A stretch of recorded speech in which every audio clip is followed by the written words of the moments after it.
remember anything about Python from last week? It's an interpreted language. Yes. What? What do you mean? Oh, this is Python. I'll show you where to get there. I'll close it. Let me zoom up. All right. Get that out of the way. So down here, actually the easiest way is with the search. And then I just did idle. Now there's some other tools in here which we might look at. Yeah. I mean, I looked there was like a Python. If you type in Python, it gives you a couple of different options. Idle, though, is what we'll be using. At home, what I use is Visual Studio. Yeah. Visual Studio is everything is neatly color-coded, much better error messages, etc. But, you know, this is, idle is always available. When you download Python, it's there. It's okay, it works, right? So that's probably what we'll use most of the time in class. It also involves, you don't have to think about setting it up, which you do. You could write this if you didn't want to use idle. Most every language out there, you could just write it in Notepad. You could write your code in Notepad, save it, and compile it if you want. Actually, with Python, you don't even have to compile it, you just run it. The interpreter has to be on the machine, so you will have had to have downloaded Python. But if you really wanted to, you could just run it from a Notepad. You could do that with C#, you can do that with Java. You can do that with pretty much any of the languages. It's a pain because you don't have any kind of IntelliSense or any kind of thing to help correct your typing, right? And when you compile, it's just a bunch of lines in the console. You have to look at the errors and try to figure it out, and go back and edit the text file and then come back. It's just a pain, but you can do it. So one of the things I want to talk about, and we talked a little bit about it, is the math. Just the general operators. And there's a couple of operators in particular that I want to show you. And I'm just going to use the line-by-line interpreter, the interactive one for right now. We'll make a couple of programs later. So do you know probably the basic operators? I'm just going to say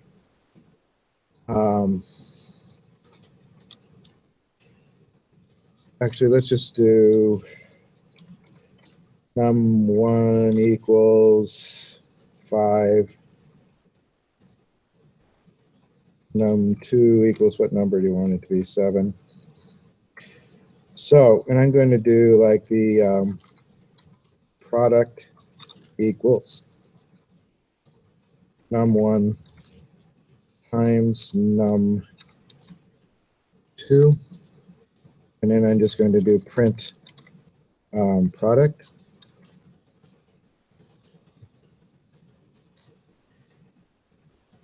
And we get 35, right? So that's multiplication. I'm just going to comment this one. Most of these operators are things you probably would know. So there's plus is addition, right? Minus is just the hyphen. Asterisk for times. This for division, right? Now there's a couple of ones I want to show you that you might not have encountered, though. There's a thing called integer division. Do you know what that is? Dividing integers. You're dividing integers. What happens when you divide integers? And this is true of pretty much any programming language. Python is weird in that it has an actual operator for it. But what happens when you divide integers? There's a remainder. You don't have any decimal parts. It ignores the decimal part. Integers are whole numbers without a decimal part. So if you, let's say I want to do, I'm going to do quotient equals, let's just do, I'll just do literal numbers, 23 divided by 3. Okay. So I'm going to say print quotient.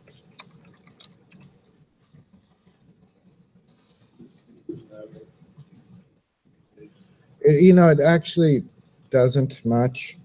Where spaces matter is if it could be confused what's going on, right?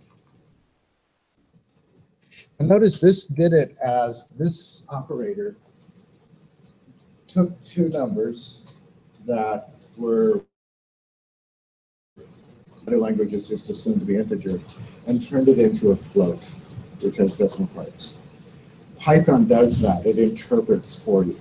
I think that's why they have a separate operator. So I'm going to do quotient again. You can reuse a variable if you're giving it another. And I'm going to do 23 / 3. This is for integer division. And then I'm going to print quotient again.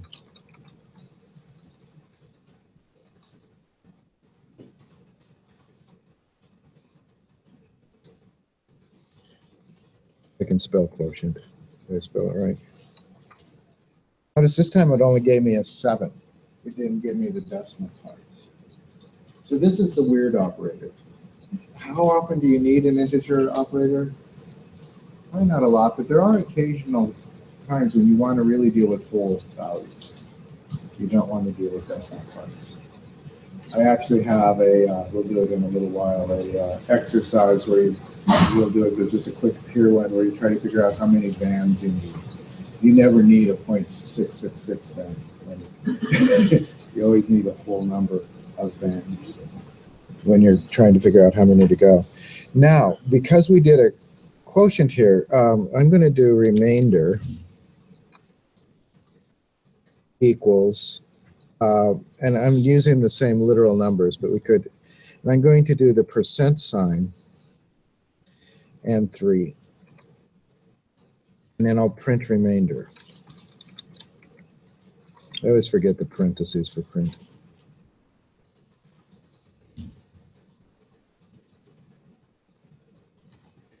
So notice it prints the remainder. This operator, the %, is called a modulus. And what the purpose of a modulus is always to return the remainder of an integer division. Does that make sense? So the answer here, if we're doing it this way, would be, if you think of third grade math, we have we divide 23 by 3, you get 7 with the remainder 2. Which seems, yeah, that's right, because it's a whole. It's not a %, it's not a. Yeah. Does that make sense? So those two operators are a little bit different than you might want. But one of the things that when we were doing input, I want to show you a little bit, just again. So I'm going to do input. Well, let's do the eval input first. So what do we want? We want number equals eval input, enter a number.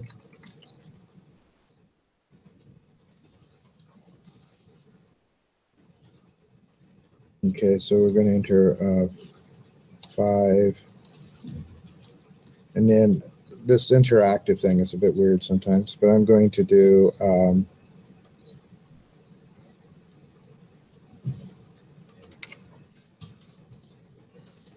just going to square it, number times number.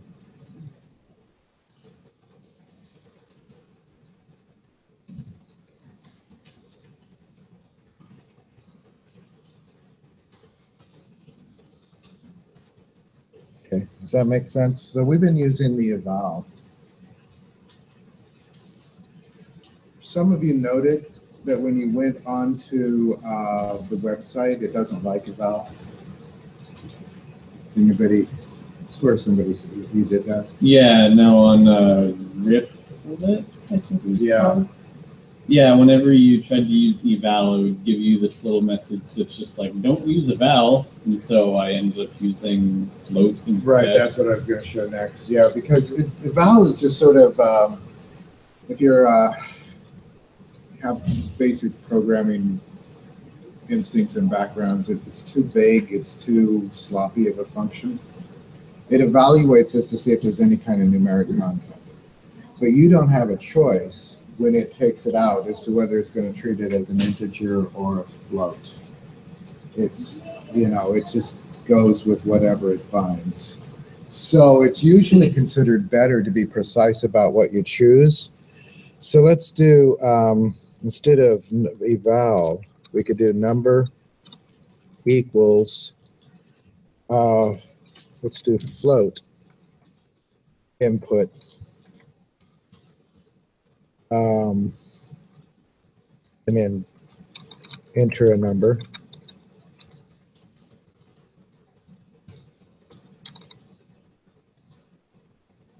So, and I'll still do 5, but let's do print number. Syntax error. Oh, because I didn't use print. Oh, never mind. Print number. I've been having trouble with the parentheses all day. Notice it does 5.0 because we said it was a float. So it's assuming a decimal part, even if there is no decimal there. If with eval, it just prints it as an integer, right? So we specify what type it is. I keep getting like indent errors. How are you doing it in the? I love it. Unexpected indent. Yeah, so it should just be on the. It's not a part of a block. Oh, so it should be. And notice I'm in the interactive still. I haven't done the new file. You can do this without the. You can do it with the other one. This is just running it line by line. It's a nice way to look at things. It's not the best way to write a program for sure. So I'm just running it line by line. But when you indent, you only indent when it's part of a block. It's part of a method. So when it's part of a method, or it's part of a loop, or it's part of an if statement, those things are block elements. Okay, questions on that? And then you can also do, if you want it to be an integer, so I'll just do number equals int input, and the same thing, enter a number.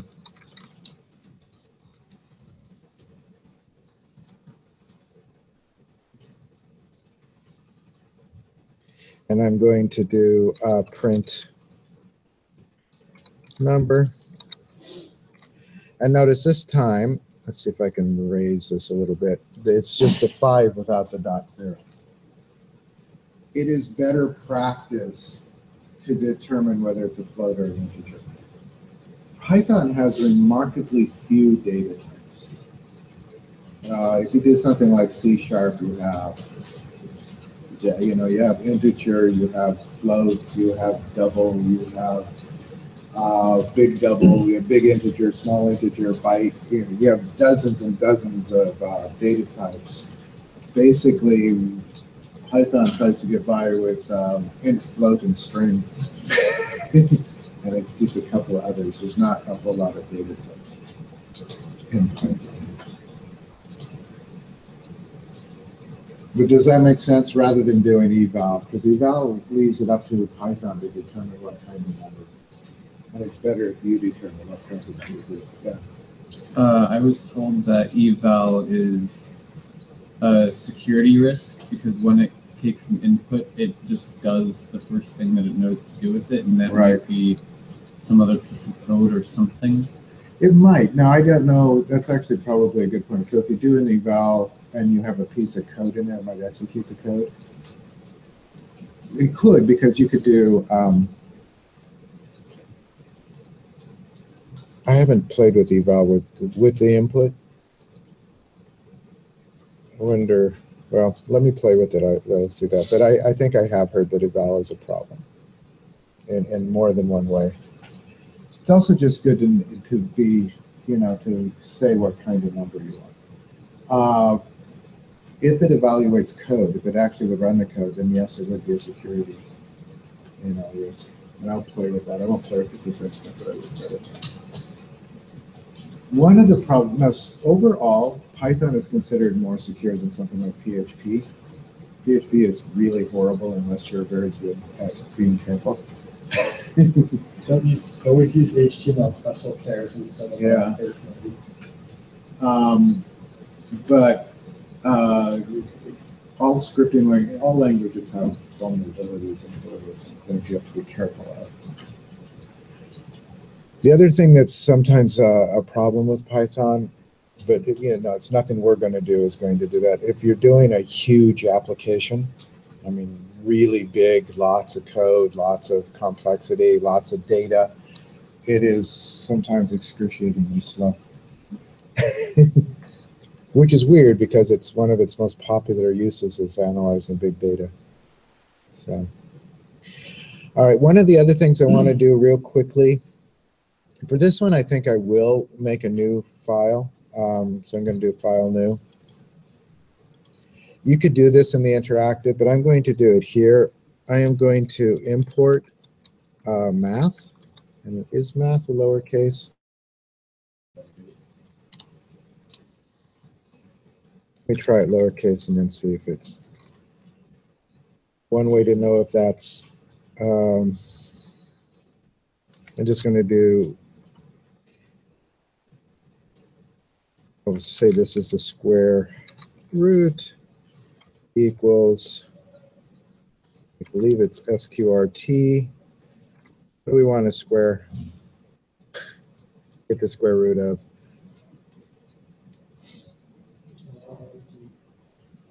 36. Okay, so it would give us 6, right?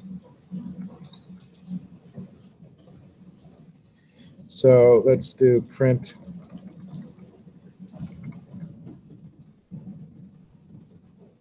I keep forgetting my parentheses for print. I do not know why.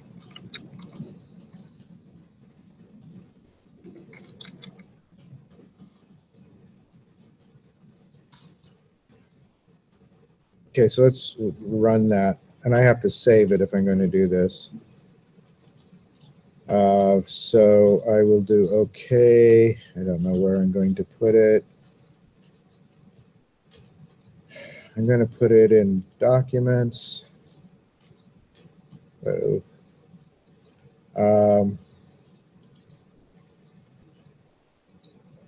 Actually, I think I'm just going to put it in documents. I'll just call it math test or something.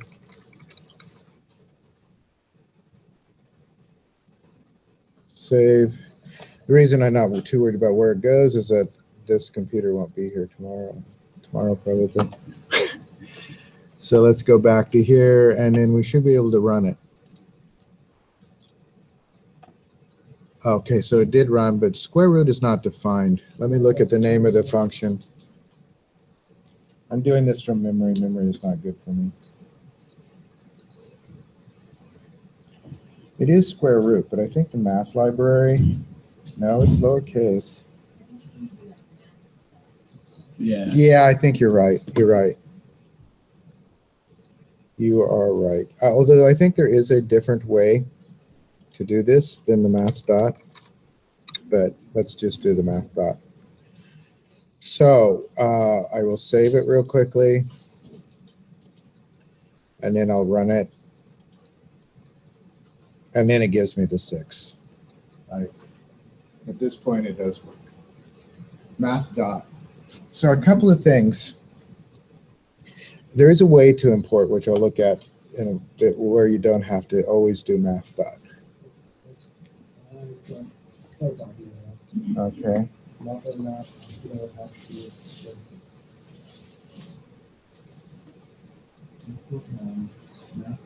Oh, you have to get rid of the internal SQRT. Oh, I see.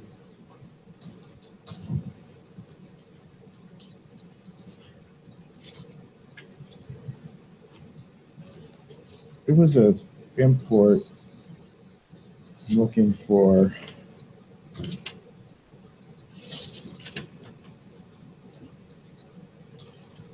import math.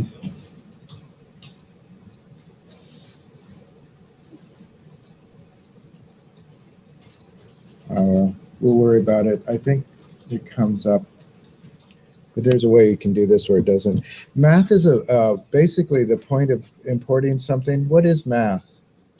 There. It's a module. Yeah, it's a module. It's a library of functions. And in the book, it has a list of the main functions. There are several of them. This is actually pretty typical. There'll be, like even in C#, there's a math library. Java has a math library. There's a library or a module that has all the kinds of functions you'd use a lot, but not every day. And the idea of separating them out into separate modules is that you don't need to import them unless you need them, right? So you don't need to load the entire Python hierarchy if you only need parts of it. So importing it brings it in and makes it available. This is treating it as sort of an object. You have the name of the module dot and then the method.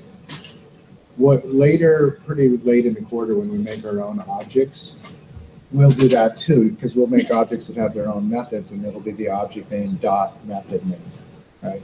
Object name dot field name. This is how you associate it with the thing. As I said, I'm pretty sure there's a way of importing it where you don't have to do that. In fact, I think it's in the graphics library that describes that. So I just wanted to let you know that the math library is there. There's not a lot of stuff that we're going to do that's that intense on the math, but it is useful to know that it's there. It's also really useful to know that you can how to import libraries.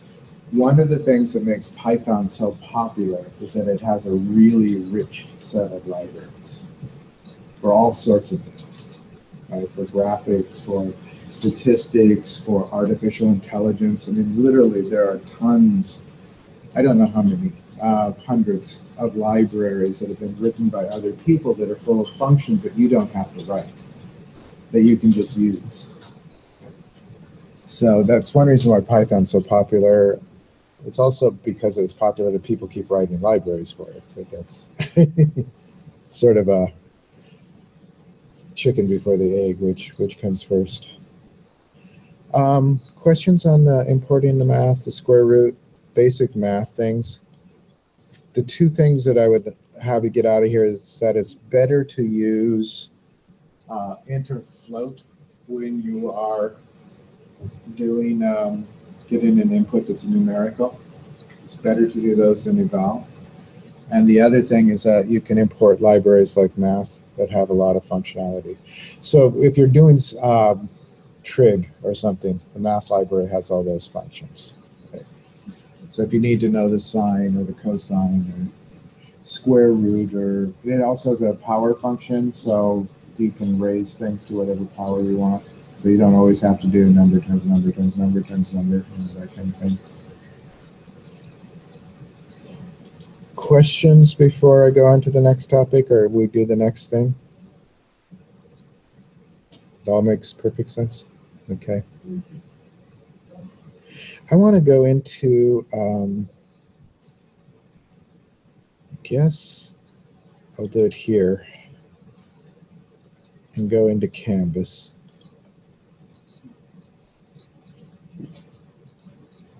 So I did a couple of little peer exercises that we should do because they're in the grade sequence. Canvas gets confused if you don't do assignments you said were part of the grades. And that's nice and noisy.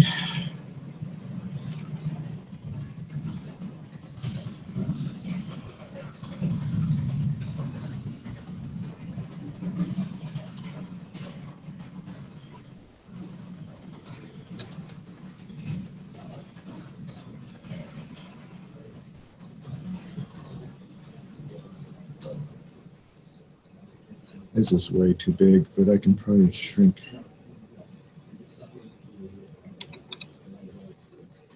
No.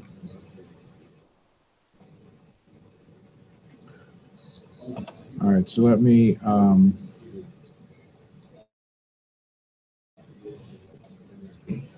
lower the zoom. All right, so I'm going to go to, theoretically, go to our class.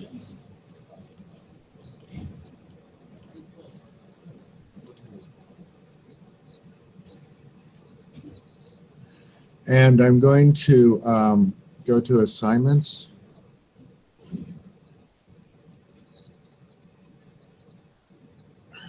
Maybe. Boy, this is slow.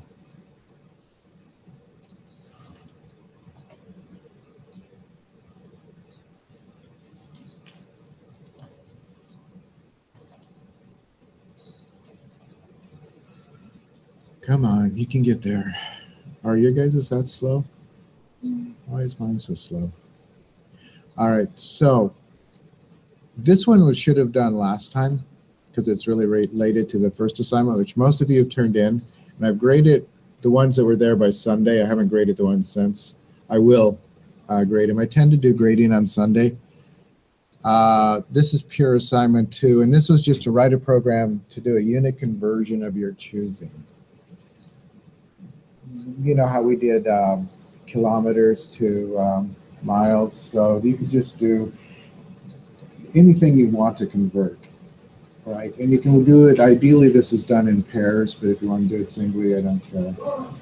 If you have any ideas, anybody totally blank on something to convert, I just wanted you to do this because we should have done it last time because it was really meant to prep for the last assignment. And then we'll move on to the graphics a little bit. Yeah. Fahrenheit to Celsius? You certainly could do Fahrenheit to Celsius. Is that what the book did, is Fahrenheit to Celsius, or did Celsius to Fahrenheit? So in the book, I think they did one direction. If you just reverse that, that would be fine. Fahrenheit, you could do, you'd have to look on the internet probably, at least I would, but you could do like meter to feet, centimeter to inches. There are lots of different conversions. Looks like still ideas. Yeah, if you want it. I've sometimes tried to figure out the relativity effect. I'm going to suggest that right now. The closer to the speed of light you go, the slower time goes. Yeah. And there actually is a fairly simple equation for that. You can convert that to the Kindle for like time dilation to the motion or gravity. Well, I was just doing the motion in terms of speed, because basically it all adds up to the speed of light. So the closer you are to the speed of light, the less time there is for time. But anything that you want to do. This is just as I said, it's a little bit delayed. We should have done it last time before the other assignment. And then we're going to talk about a little bit of the graphics library that the book uses, which will be more fun. The assignments, and again, I was following Stanley's assignments. I would have probably given more math assignments, and I probably would have given a little bit more graphic assignments than she has. We'll go with what we got, and then we'll just do extra in class. Anybody totally blank? I mean, as I said, you can use the internet for the equation. Meters to meters to feet. I know it's around 3 feet, but it's not exactly 3 feet. Cups to gallon.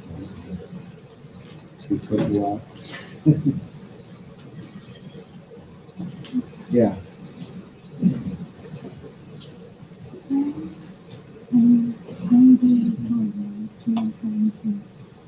That would be fine. Yeah, that's a good one.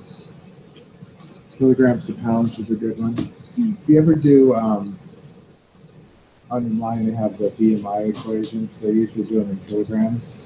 So if you want to know what that is in pounds, you need that kind of conversion. I will say that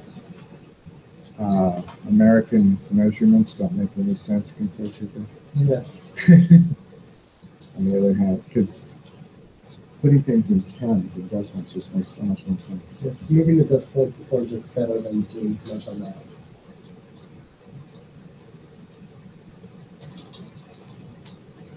Do you have any ideas?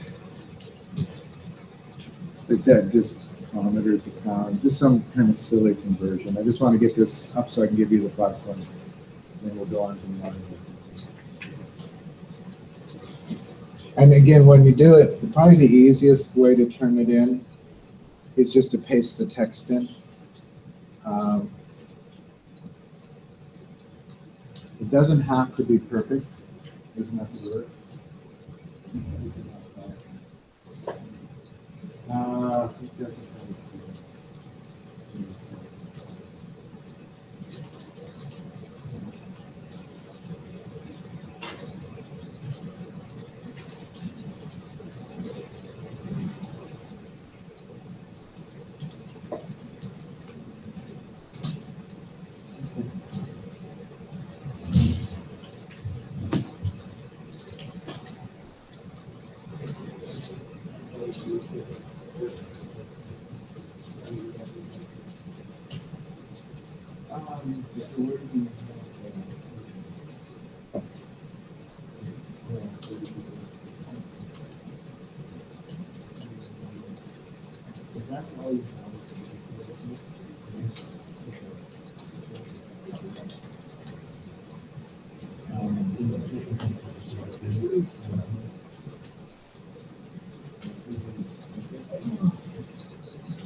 Let me know when you've got this and we'll go on to the next thing.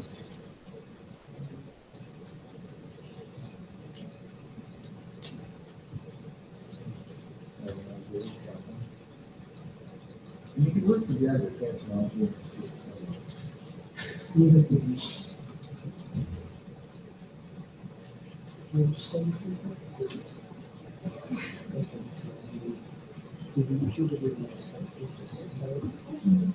So basically just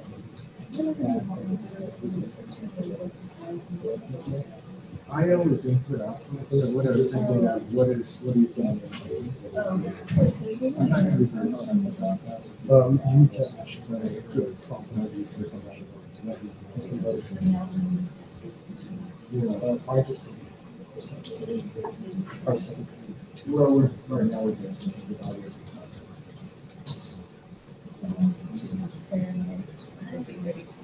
I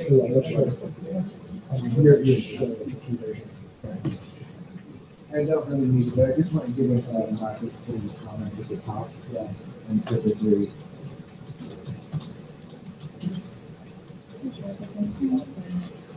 I think that's something, yeah.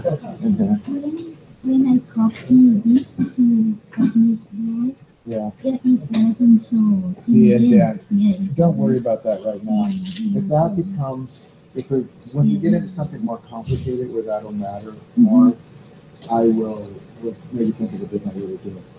If you want the indentions to show, you can always paste it into like a Google Doc and then load the Google Doc. Mm-hmm.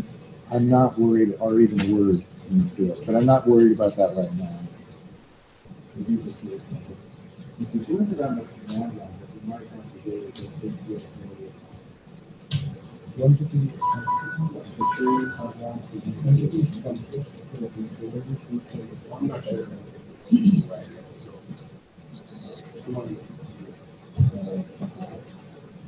The easier way to do it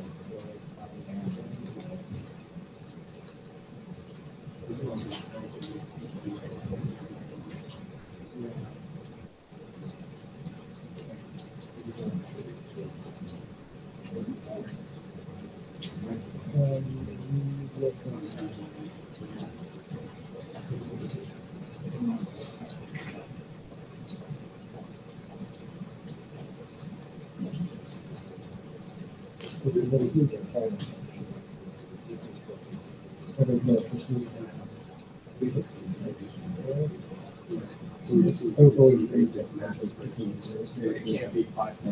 It has to be 5. So the idea is some kind of conversion, although with these doing exercises, I give you points already. Whether it works or not. Yeah, these are not, yeah. The thing with these, as I said, with these peer assignments is you get the points no matter whether they work or not. But the idea, ideally, you would be working with somebody else. I think everyone is pretty well doing this solo. That's fine. This one's kind of. The next one is more interesting.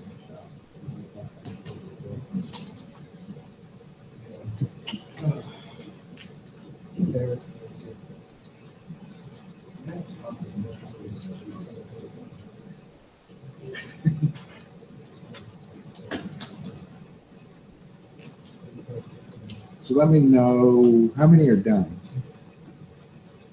Actually, a lot of you still working, so I'll give you a few one.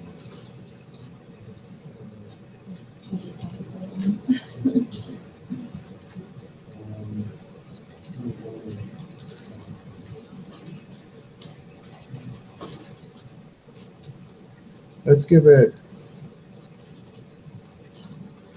That says 12:46, which is wrong by a lot.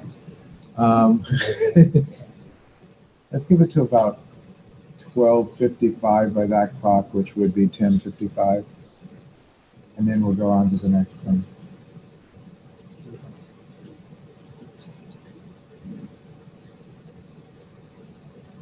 One of the things that every new president has promised when they come in is that they will synchronize the clock. Oh, that'd be nice. Yeah, that's never happened.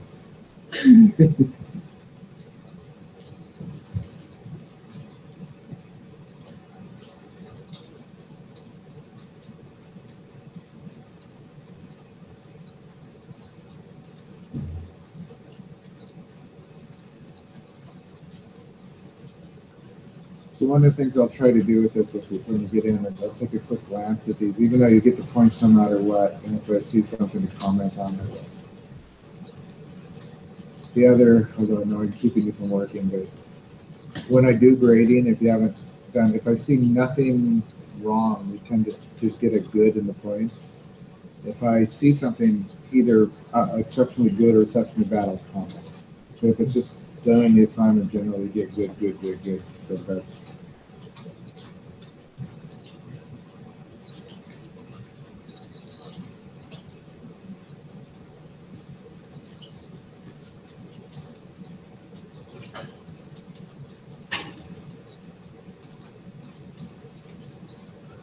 Yeah, that one we'll talk about first.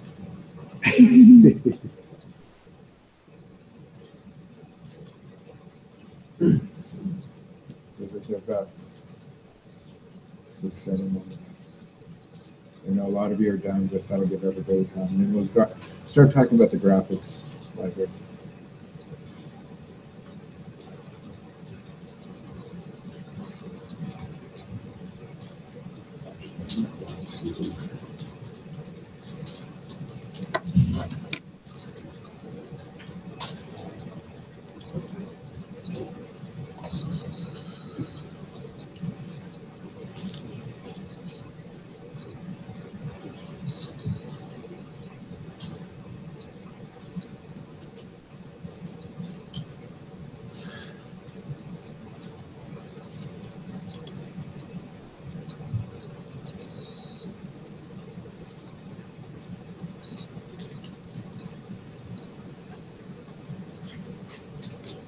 Huh.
Link that I made to the graphics library isn't there, so I'm going to get it up there for you.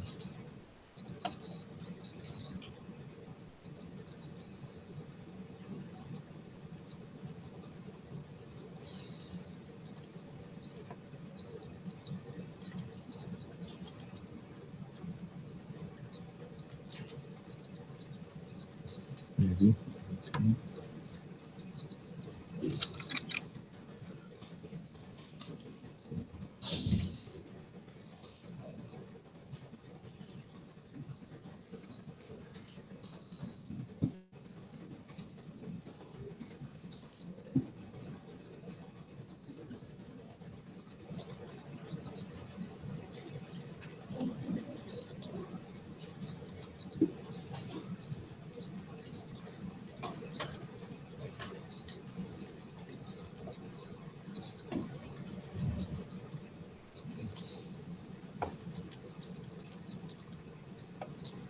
Come on.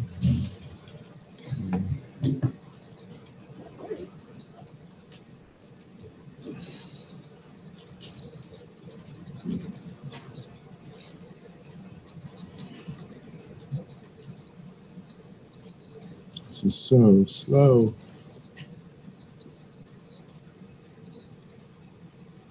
Yeah, just a second.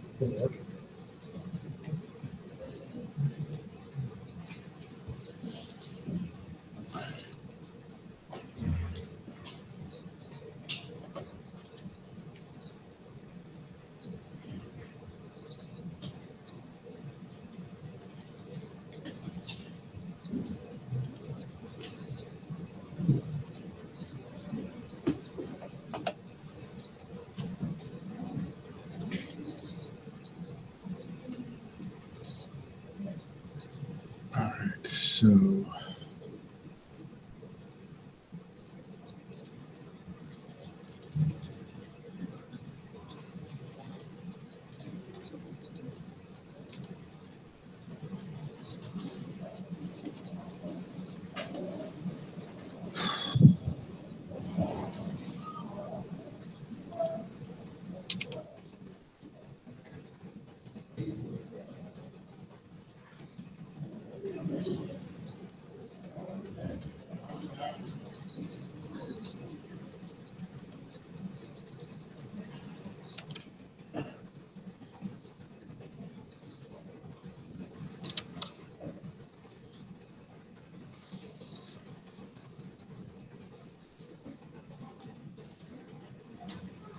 as soon as I upload this file, I'll come answer questions.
Are we ready? So I just uploaded the graphics Pi for the library because it's not a standard Python library. It is in files in IPC 110, And what you want to do is you want to download it and then copy it to wherever your program is going to be. So I've downloaded it.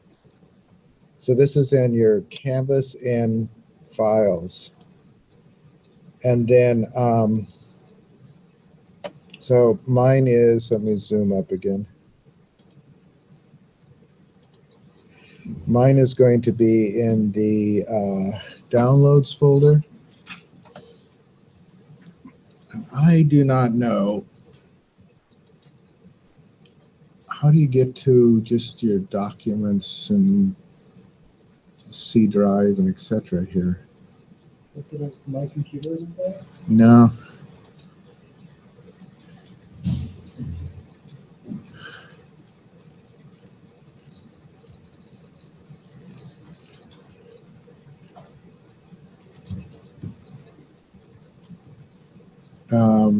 I can probably do it this way. File Explorer. Yeah, File Explorer will work. It's weird that Well, file. these documents is pinned to the desktop. Oh, okay. But it's not documents where I want to go anyway. Did File Explorer come up? There it is. So when I downloaded it, it went to downloads. So I'm going to copy this file. And I'm just going to put it where my other program files are going. For right now, that's documents. So down here, there should be a Pi folder somewhere, or Pi program.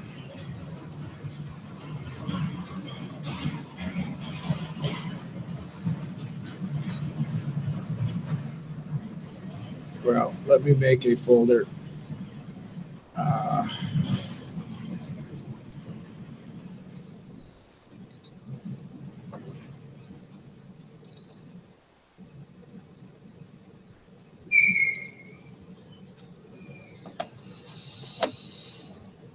So I'm going to just call it Python programs, and I'm going to put it in there. I don't like the fact that I can see everything that I did on my Citrix here. So then I'm going to paste it in here. So it should be, do you guys not be, can you get to the files? Why does it not have paste? No. So where I got it in Canvas files, do you guys have access to files? You should have. And then there's a graphics Pi. And what you want to do with it is download it. I think if you click on it, it'll download because it can't open here. Maybe it'll open it. No, we don't want to read it. You can if you want, but what we really want to do with this is download.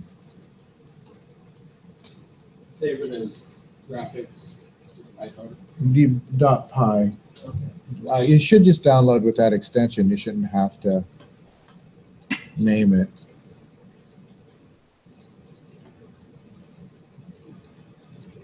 But you want to download it.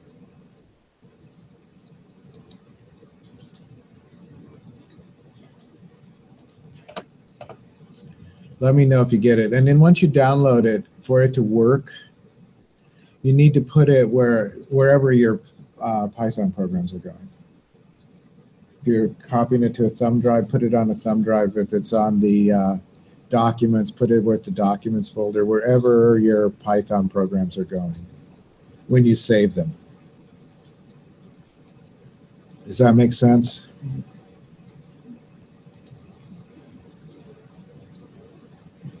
So let me talk a little bit about this graphics library.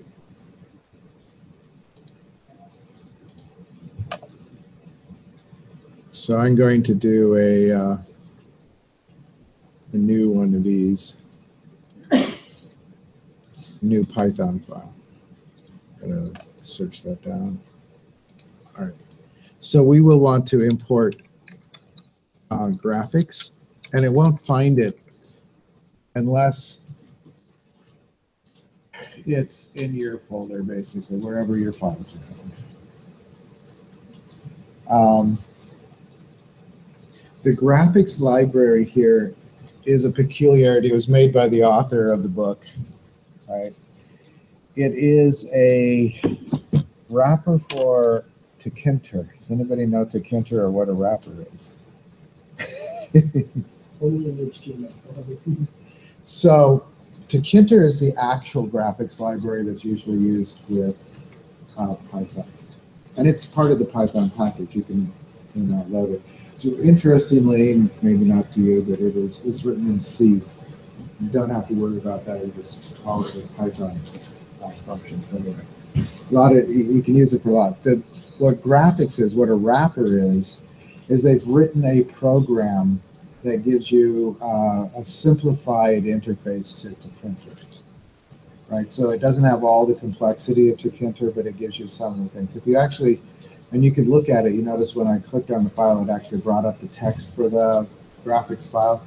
If you look at what the functions are doing, that we're going to be doing, they're calling Tkinter functions, right? So where we can just say circle, you can use these basic functions. Underneath it, it's calling the more elaborate graphics libraries, and it just makes it simpler. That's what the graphics library here does. That's what a wrapper does. It's a wrapper basically is a program that makes a complex interface simpler. Just gives you some basic stuff on it. So this time,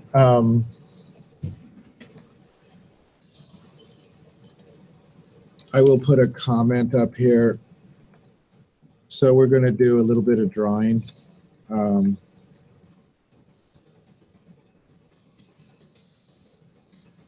just going to say we'll show some of the graphics features of the graphics library. I don't have a multi-line block comment tag. I don't think so. That's a good question, though. I'll have to look. I was looking for that at one point and didn't find one. It just looks like they just use hash pound signs.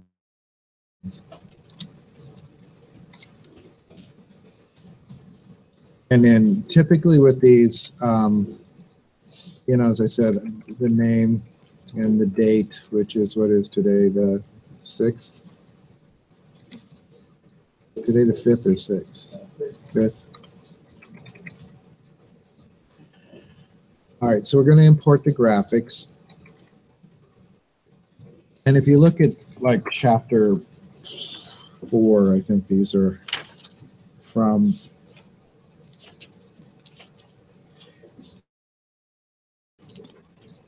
So this is the syntax. This is what we did with math. This is the syntax that I was trying to remember. So I'm going to comment this. And I'm going to say from graphics import asterisk.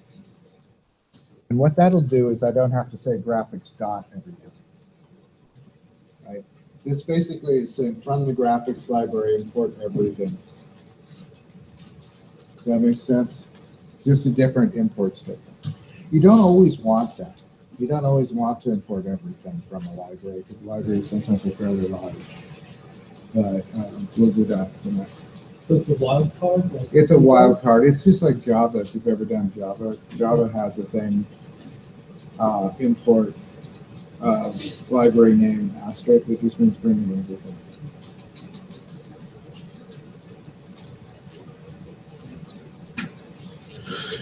So we're going to do that. And then we're going to make a window. So I'm going to do win. Actually, let's do def main.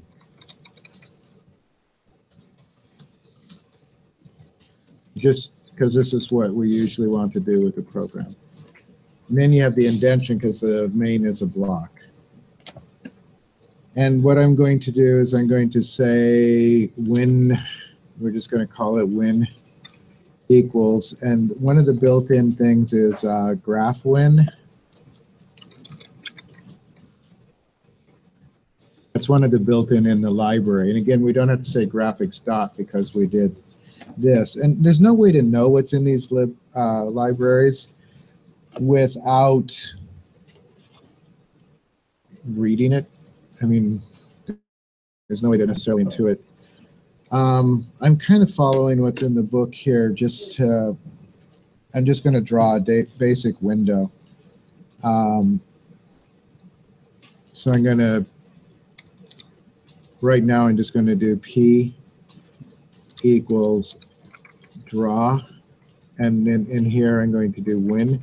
Now, the graphic win dot draw. No, it's just draw. Oh, P is a point. So if I don't do P as a point, it won't do that.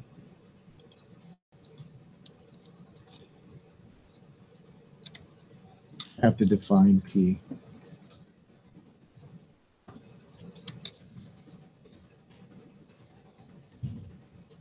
Although I don't think you can draw, well, yeah, I don't know if you can draw the point before.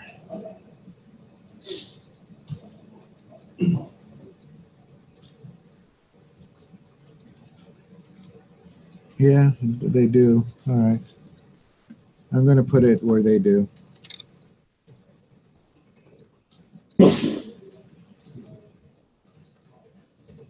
At this point, I'm just going to do, we're going to add to this, but I'm just going to call main. I'm going to save this, and I need to save it where my graphics library is. So in all of my things, I'm going to go down to Python programs. There's the graphics. I'm going to say, this one I'm going to go graphics test. It'll be a Python file. So it should know what the graphics is. And if I run this, it should give me, did it give me an error? No, there it is. There's my window. Now, I didn't do anything with this window really, right? It's just a window. So the graph win, basically that's what it does. It draws like a little window.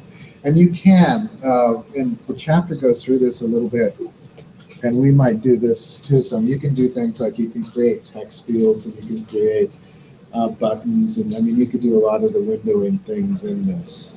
I have some examples which I might show you too. I've done this a bit, but I did it with Tkinter. I know how to do this with Tkinter. I'm a little softer on the graphics library here.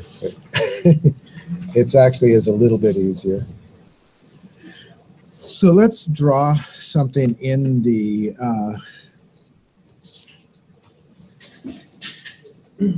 yours didn't come up? Oh, you didn't get the library? When I hit them, I don't know how they open up. And then it opens up again. Shouldn't. Oh, you're looking at the drawing. You don't need that. You're looking at the second. So this one. So no, not that one. You want the down part, right? Did you download it already? And then did you put it? You don't want to necessarily open it. You just want to put it where you type it.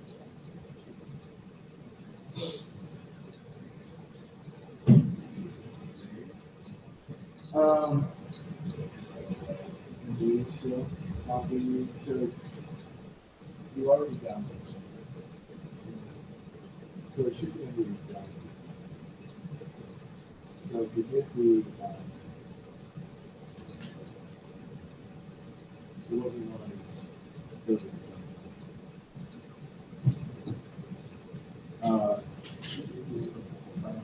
yeah, files.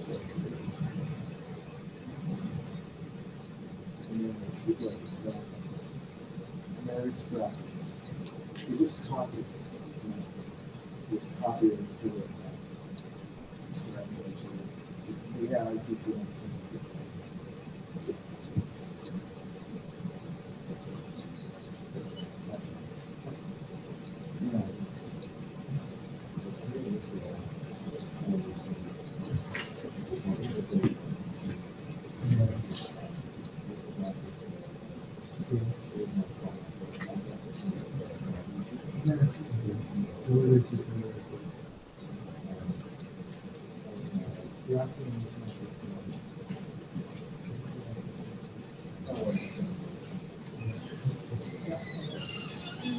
Yeah.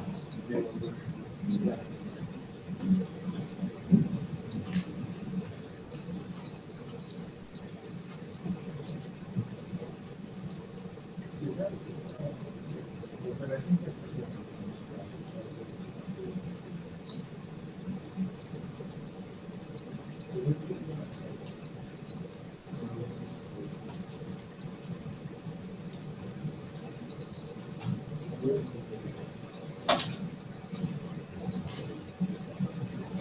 so it should be under that.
That's not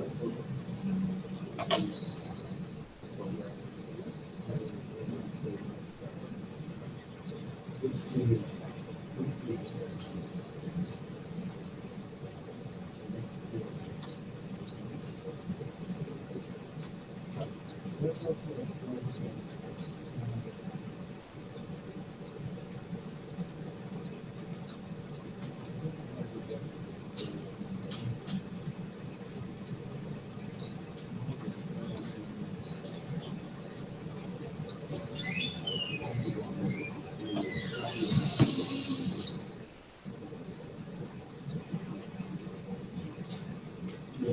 see.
not sure mine should work. I don't know if I think this still in there. I think there's an error message because it shouldn't be P equals draw win. It should be like P, let's just do P2 equals P dot draw win. So it's a point. And so if I save this and then run it, does it still give an error? No, and it does draw the point. So it was drawing the window, but it was failing to draw the point. And then we could draw another point. We could draw a line between those points in a minute. But I'm not sure why. So yours is still doing graphics input. You have to, it's your graphics library in the same folder, same places you saved your file. Does it say this one? Yeah. I don't know. So you need to save. So don't run it interactive. I think you need to do the other and create a.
Anyone else?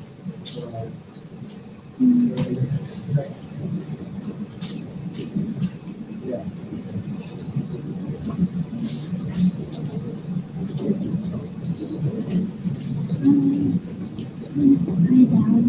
download. Yeah, that should be fine. Does it run? When You got it with them. That's okay. So I just wanted to window, and then what we'll do is we'll draw a line. So basically we want another point, right? So I'm just going to do another point.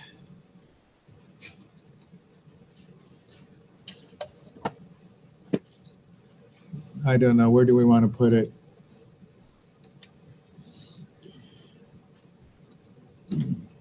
We never actually had a P1. I'll do a P3. Equals point.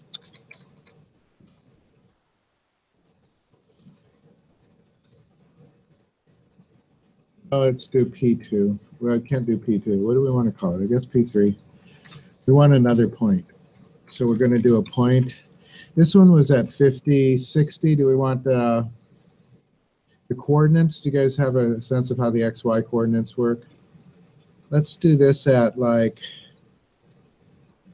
60, 90. I'm just curious where that will go.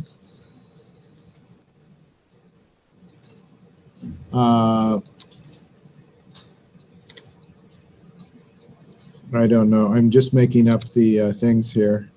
Equals P2 draw. And where you want to draw it is in the window. Let's see if that works. It may not. File, save, run, module. I've only got the 1 point, so I didn't draw the other point. It's probably, oh yes, thank you.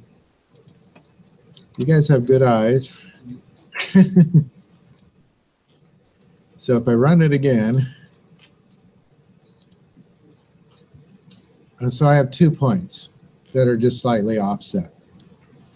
So one of the things, if you look at across, these are pixels across the points. So the first one was at 50, this one's at 60. Notice there's not a lot of difference horizontally there. This one is at 60, this one's at 90, so that's 30 pixels down. So you go across and down. If we wanted to move it over a lot more, I could change this to, let's say, 150. I will save. I will run. Yes, I thought I did save it. Oh, actually, that just moved it down. That one, the second one is down, right? So let's move this one back to 90 and move this one to like 160. I'm just playing. So we save and run. And then here we have something that we might want to draw a line between, basically. Does that make sense? Yeah. What drives me crazy are the coordinates. I don't fucking know. So let's see here.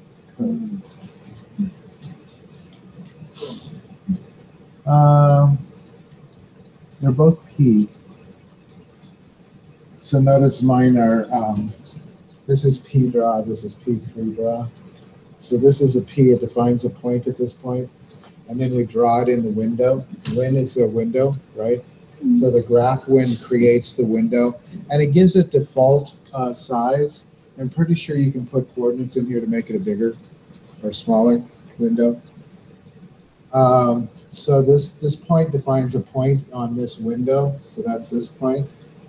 This, and then when we draw it, it actually, that's what puts it on the window, right? The draw function. This one, we're defining another point with 2 different dimensions, 160 from over here and 90 down. And so, and then we tell it to draw it in the window as well. Does that make sense? Points are not fun. They're not all that exciting to draw, by the way. But getting the coordinate system, I have never been good at that. Some people are really good at that. You know, I just do it by trial and error, which is not the best way. So let's draw like a circle or a line. So a line, I'm just curious, do they draw a line anywhere? Because there is a circle. What? Oh, okay. There's a line.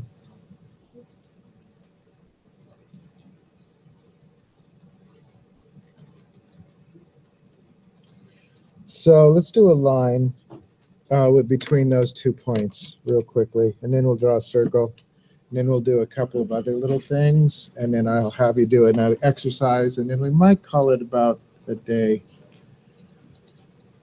So we have those 2 points. I'm going to create a line, and one of the things that you need to do with a line is you need to give it what points you're going to do. So you need 2 points. And I think we can use the points that we have there. We could do P, and we could do P3. So actually line is, I'm going to change this a little. Line equals line. The method is actually capitalized. And then you could do, we have to draw the line. So we're just going to say line equals, or line dot draw when. That makes sense? We defined our 2 points. Now we're going to draw a line between those 2 points with luck. So I'm going to save it. And I'll run. And it'll redraw the picture if I don't have errors. Where's my thing? There it is. So there's a line. A little bit of a, not a very good line in terms of resolution, but it's a line. How many got that to work? Good. How many didn't? That might be the other. Let's take a look. And then we're going to do a circle, and then we'll do maybe one more exercise, and then we'll get. So you have the line. And see those lines in each. Yeah, so these are all in the def main. So I have the 2 points that we did last time, and I just used those 2 points for the arguments for the line. And then we have to line. You actually have to do the draw method to actually render. Yeah.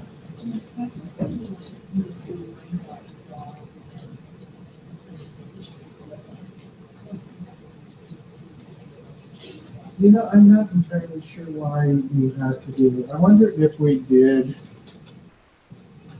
Let's get rid of the P2 equals and see if it still runs, because it may not need that. It may be something in the difference of the function. So let's see if it runs. Yeah, it does just fine without the P2 equals. Good question. I was sort of following the script there, and I don't know why they had it equal something, because it's just calling the P is the point, and then once we've defined P as the object point, then so P is a variable, but the P is as a variable represents the point. Then you call the draw function on the point, and then we made another point. So this P4 probably doesn't need to be there either, right? It had something like that in the, oops, it does need to be indented. I think this will still work with taking that out. That makes actually more sense. I was just sort of trying to follow what it was doing in the book, and I'm not sure why they were assigning it to me, because it works just fine without the equal.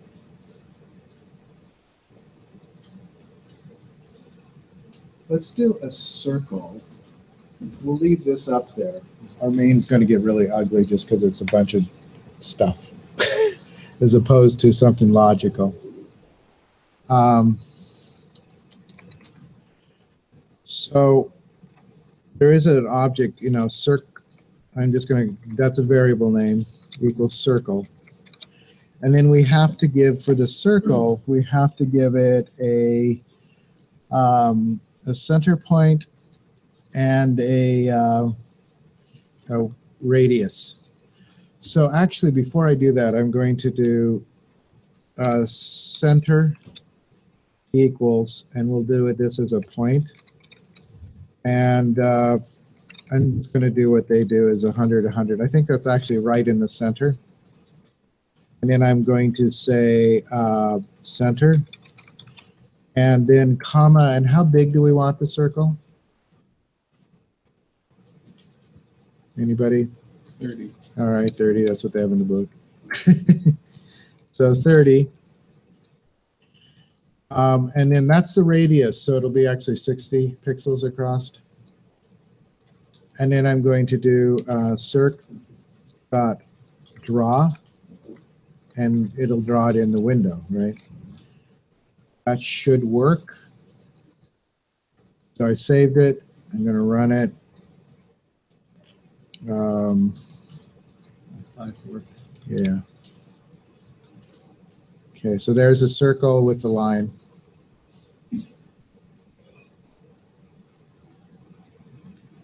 Does that make sense? Yeah, I think it'll work. So what I did is I created a center point, although I could have just put the coordinates in there too.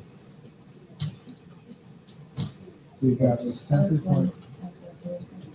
Yeah, draw that. Yeah, draw that.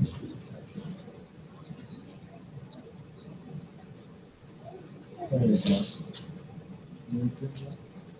Well, actually, we'll do that just now.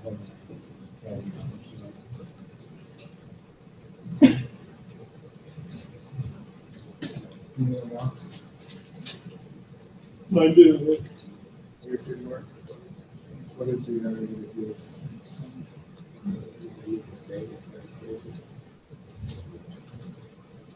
Oh, you have to get all those lines after definitely have to be.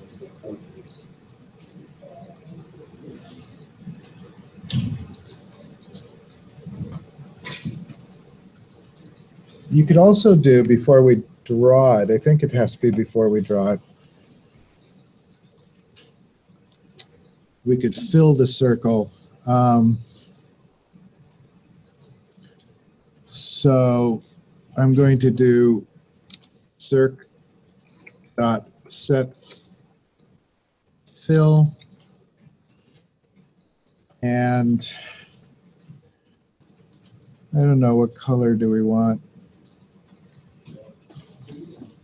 So I'm going to do red. See if that works.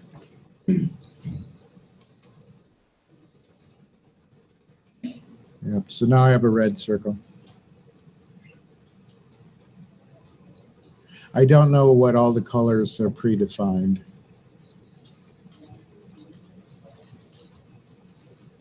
I'm sure we could change it to blue.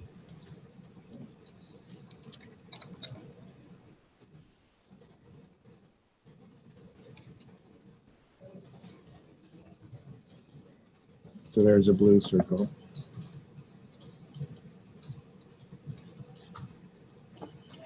Just trying to think, there's also ovals, and basically the difference between an oval is that it will draw it around 2 points.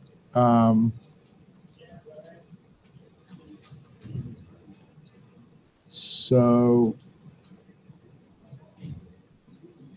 let's do an oval real quickly, and then I'll have you do the exercise, and then we'll call it a day. So I'm going to, let's do a couple of points. Do we want to draw it around the points that we have? What? Oh, you're good for the day? Yeah. You had a question? Yes. I have the wrong thing. I'm taking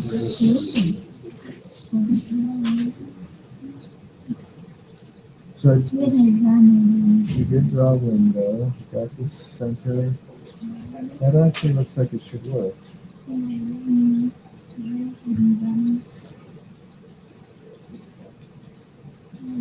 So you got that. The name circle is not defined. Let's look at that. Oh, you left out the R on circle. So I'm going to do, let's do, I don't know, we got P3 up there and P, I guess let's do P4 equals point. I think I want it down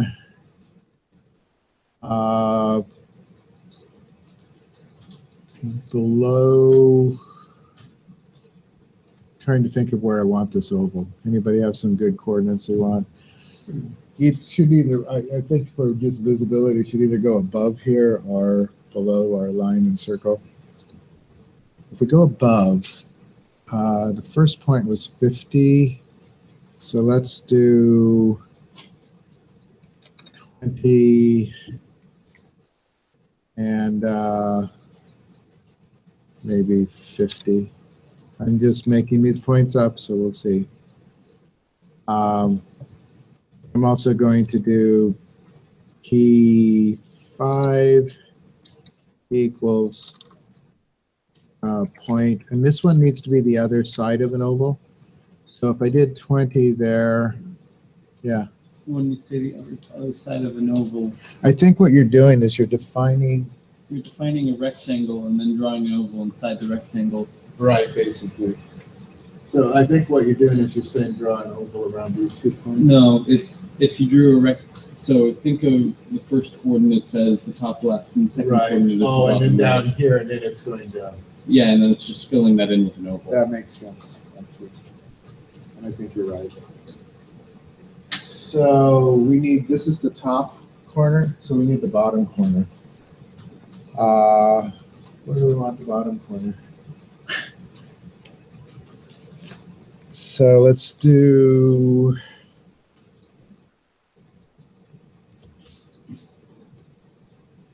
what do you think would be good coordinates?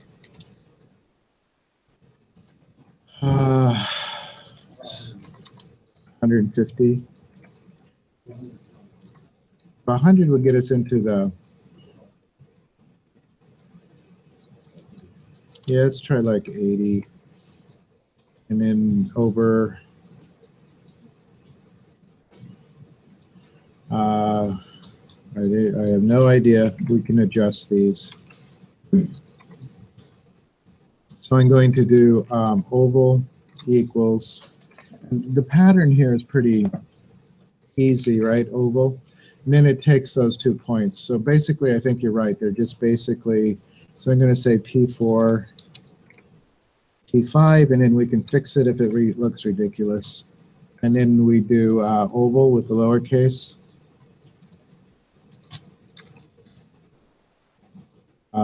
Draw. And we draw it in the window.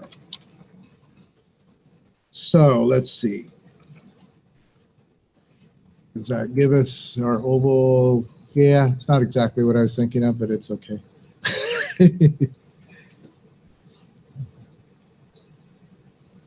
only difference, I mean, an oval, I think you're right. It's basically just a rectangle with an oval drawn inside of it from the coordinates. And there is a rectangle tool if you wanted to draw a rectangle, and a square tool. Actually, I think it's just a rectangle. Yeah, just rectangle, you have equal sides to make it a square. Does the kind of the gist of how to do this make sense? So here's the, if I can find, so I'm going to go back to assignments. And this is a peer one. This one is a little bit more fun, I think, than the other one. So this is a peer assignment 3. And it should be published for you. No. Well, where is it? Oh, there it is. Nope, that's actually, that's a different one. We can ignore that one. I will just give people points for it or something. I guess it's 4. And is 4 published? No, so let me publish it. So now you should be able to see it. And the idea is just to do kind of this Venn diagram. You know, just draw a couple of circles that overlap to show you kind of like a Venn diagram. That's just sort of an exercise for the career assignment. For the other one, I will just, we'll either do it next time or I'll just give you all the 5 points without you having to turn it in. Is that the integer division one? Yeah. Like, that's so far removed. Well, if you want to upload it, you can. Oh, okay. Okay. If you did it, you can. It seems a little redundant at this point. I will give points whether you upload it or not. But doing it is fine. You're welcome to do it. Try, and again, you guys can compare notes. It doesn't have to be exactly like this, but just sort of 2 overlapping circles. I just wanted you to have that practice. The assignment, and this is from the book, it's basically to try to draw a face. So it's just a matter of playing with all of this stuff. So circles inside of circles, basically. And I would, if I were not choosing things to go directly with Stanny, I think I would have chosen one to graph something instead.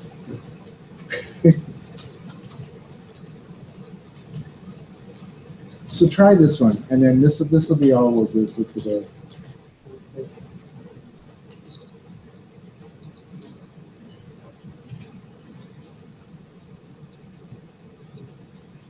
Yeah, Is there a way to make the window bigger?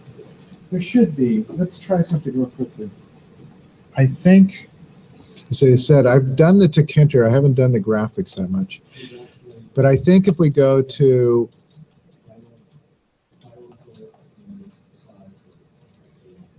I think that the windows can get bigger by just saying how big you can put in arguments here.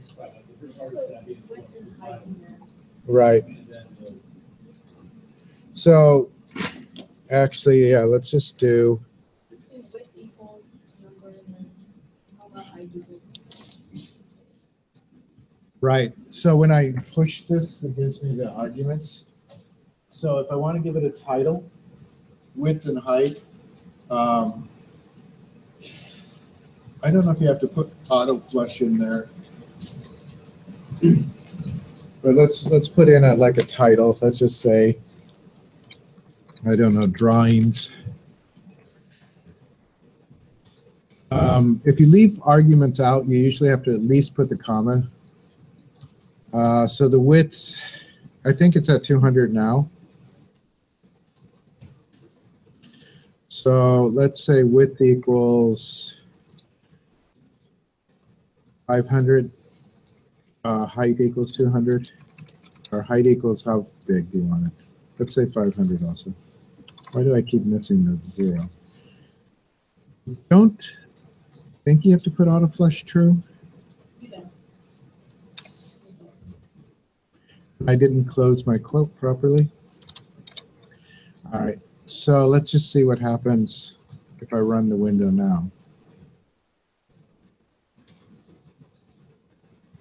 So it's a lot bigger, right? We're still just drawing in that little corner because I didn't move anything. But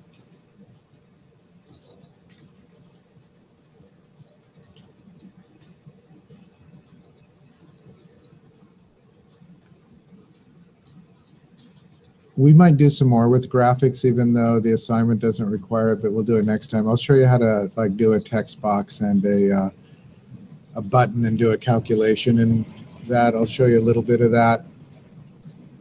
It's not part of an assignment, but I think it's useful to know.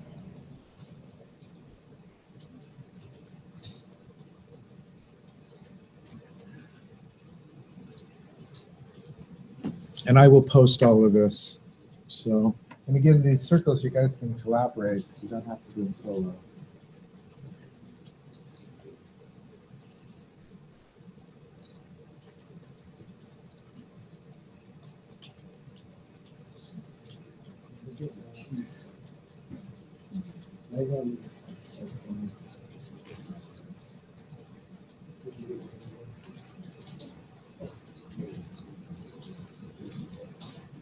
Now, so you see,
That's easy. I haven't tried it yet, so I don't know. This is. Oh, okay, I'm sorry. I thought that was your picture.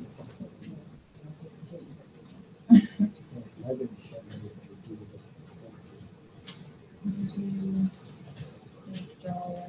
Yeah, three of them. Oh, okay.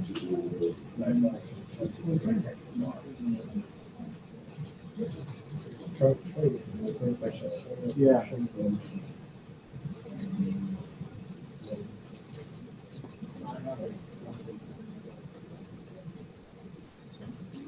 we just, we got that, so that's good, so let's see what we're using. Line, so essentially.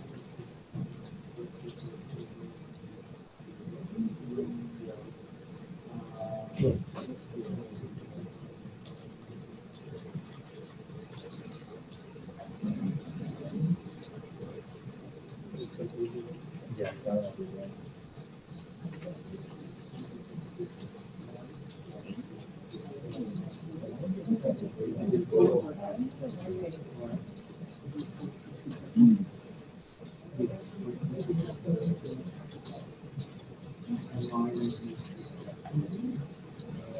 No, draw is.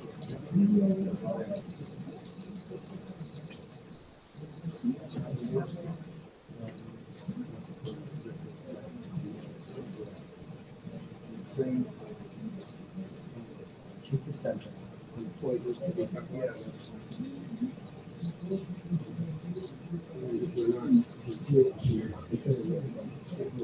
I circle them. The last 2 points are.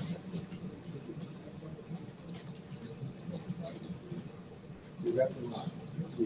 So let's see what circuits.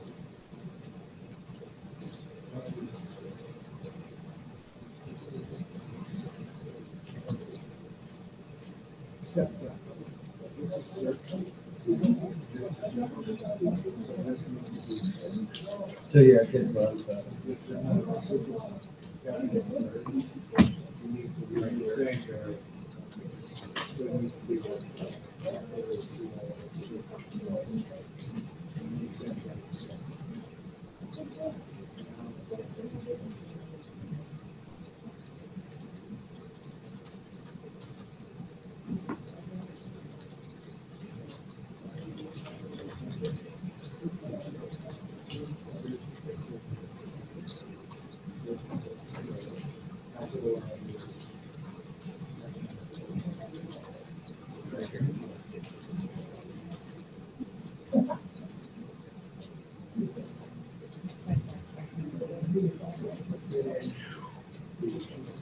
okay.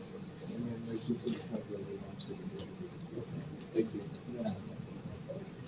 So the thing to be careful of is it's case sensitive. Okay. And it's, typically.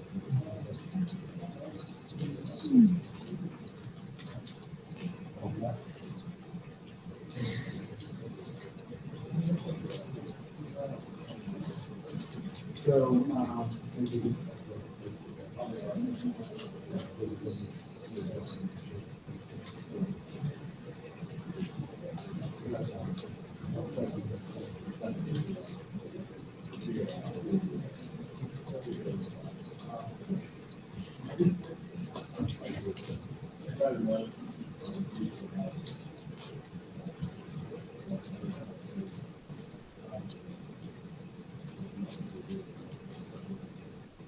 Yeah.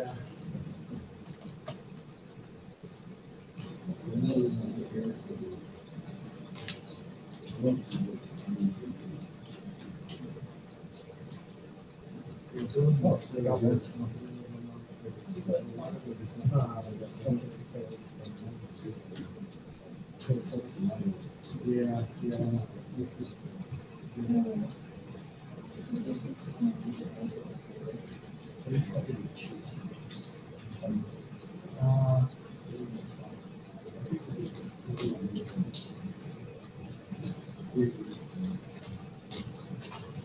They're just kind of like the made up ones. Yeah.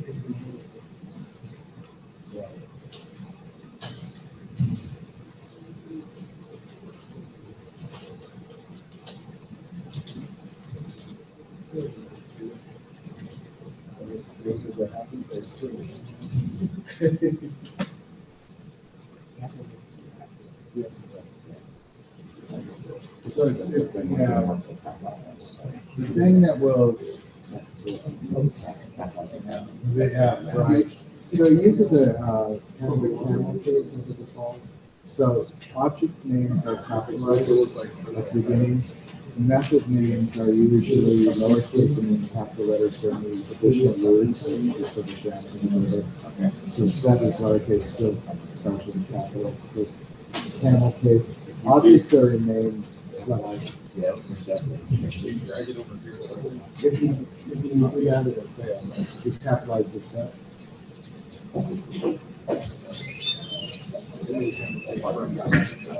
Yeah, but it's true in most programming languages. Most programming languages are case sensitive. So I don't have a question about this one, but there we go. So I was trying to do the man thing, Right. and simply put, I would expect it to work. But I have no idea why this isn't valid. I'm not sure either. Although maybe it's the invention. I don't think so, because Oh, the I was if. aiming for that if. That's right. So it's on the same level. So that should be fine.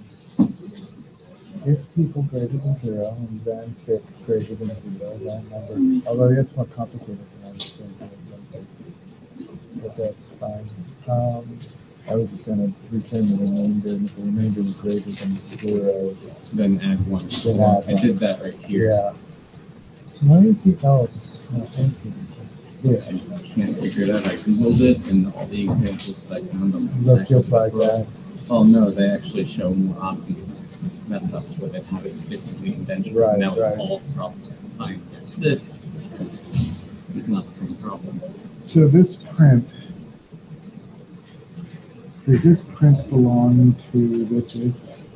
This print does not belong to this if. This if only changes the band number if All the right. leftover is greater than 0. So this print belongs to the It upper, belongs to yeah. this if, yes. Yeah, Which means it won't print if either of these right.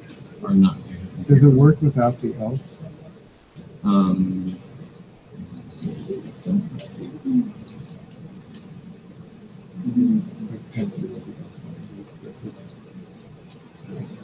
So does it fall to the else? So then, And then it goes on main, but why on main? Right. Print, that's fine. People, and fit it with them.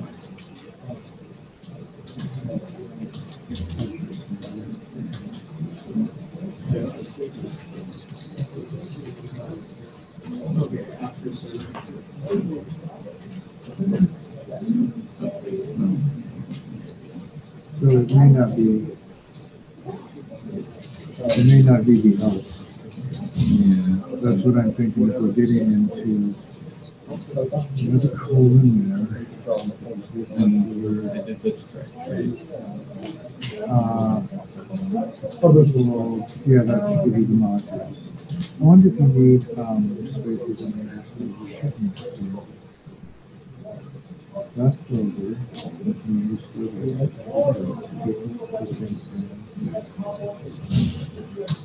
it should be good. How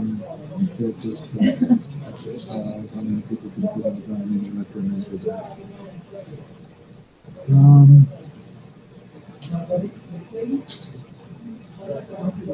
My suspicion is because I really think the S is correct. Nothing to do with it. The only reason I say that is because I've often circled over the logic of how it's not to find something totally different. You think you're going to take this one and make another surprise of it? Sure. More than I am. That's fine, and I'd be curious because I don't see anything wrong. Yeah. So going through. Now, do you need eval in there? When did this be input? That's probably where I messed up. I wasn't thinking straight. I was trying to do, No, the infinite yeah, I input was inside. trying to do infinite. But I, I think we're going to be going back to us and this time. So it's still saying that there's no. I wish it would give a little bit more specific.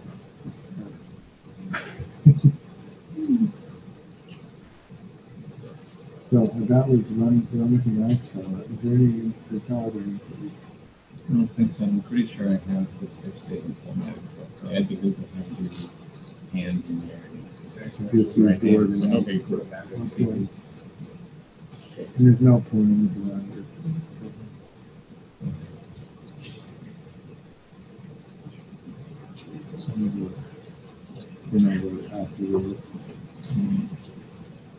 Be there in just a second. I got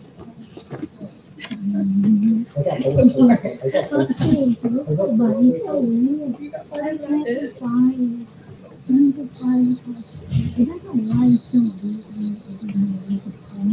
The second point, if you make it smaller, maybe.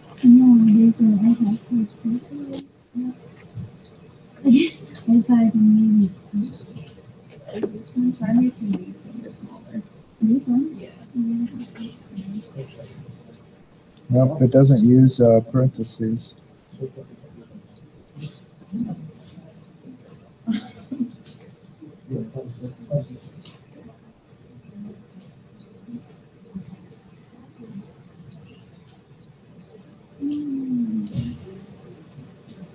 Right, so all I was looking for is, so we really need an statement. This basically, you know, the result, what you're trying to clarify, this is really important. To actually say what you have, how to do those yet. So what you have is fine. I will show you this. I got the two circles. So you need to do the sentence differently. Central process. You just need one of the sentences.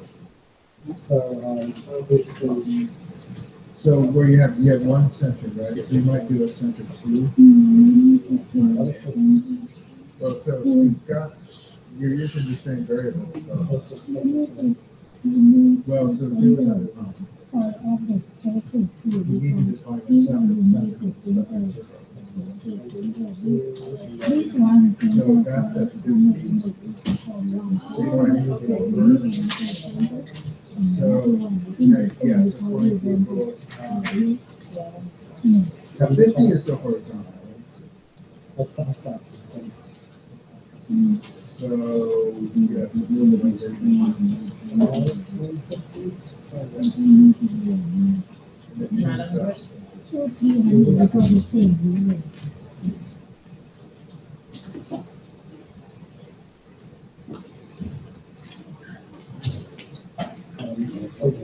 so you move to smaller, so you have to move more. And I think we maybe change. Yeah, that's good enough. I mean, if you wanted to move it over, you could. Is that, I mean, there's a Venn diagram. Yeah, sorts. Yeah, that's okay. I'm not too picky. So, yeah, I got it. More or less, So I'm going to copy this stuff into the blog. center. Yeah, we'll see ya. Oh, center, I know that too. Okay. So yeah, the centers need to be different. The circle center needs to be different offset if you're going to do that. All that is center. Okay, so let me stop the video, which has been videoing all this time.